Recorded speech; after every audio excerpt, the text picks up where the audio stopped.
আপনার ফ্রিজ কি আগের মতো ঠান্ডা করছে না? আজকে আমি এমন একটা সিক্রেট বলবো যা 90% মানুষ জানেই না। আমরা প্রতিদিন ফ্রিজ ব্যবহার করি, কিন্তু কিছু ভুলের কারণে ফ্রিজের কুলিং কমে যায় আর আমরা বুঝতেই পারি না। ওভারলোড করবেন না। ফ্রিজে বেশি জিনিস রাখলে এয়ার সার্কুলেশন বন্ধ হয়ে যায়, ফলে কুলিং কমে যায়। ডোর বারবার খুলবেন না। বারবার দরজা খুললে ঠান্ডা বাতাস বের হয়ে যায়, ফ্রিজকে বেশি কাজ করতে হয়। ব্যাকসাইড পরিষ্কার রাখুন। ফ্রিজের পিছনে ডাস্ট জমলে হিট বের হতে পারে না, ফলে কুলিং কমে যায়। টেম্পারেচার সেটিং ঠিক রাখুন। অনেকে লো বা হাই ঠিকমতো সেট করতে পারে না। আইডিয়াল টেম্পারেচার খুবই গুরুত্বপূর্ণ। আবার সিল চেক করুন। ডোর সিল লুজ হলে ঠান্ডা বাতাস বের হয়ে যায়, এটা খুব বড় সমস্যা।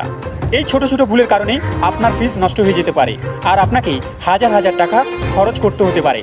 আপনার ফ্রিজ ঠান্ডা করছে না আর টেকনিশিয়ান বলছে গ্যাস শেষ, গ্যাস ভরতে হবে। 1 মিনিট, আপনি কি ঠকছেন?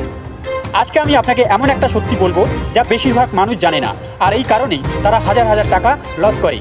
ফ্রিজের ভিতরে যে গ্যাস থাকে, যাকে রেফ্রিজারেন্ট বলে, এটা কোনোদিন নিজে থেকে শেষ হয়ে যায় না। হ্যাঁ, ঠিক শুনেছেন। লিক না থাকলে গ্যাস বছরের পর বছর একই থাকে। ফ্রিজ একটা ক্লোজ সিস্টেম, মানে গ্যাস ভিতরেই ঘুরতে থাকে। কম্প্রেসর গ্যাস কম্প্রেস করে। কন্ডেন্সার হিট বাইরে ছাড়ে। এক্সপেনশন প্রেসার কমায়। এভারেটর কুলিং তৈরি করে। এই পুরো সাইকেলের মধ্যে গ্যাস কোথাও হারায় না। কিন্তু কিছু কিছু অসাধু টেকনিশিয়ান কি করে জানেন?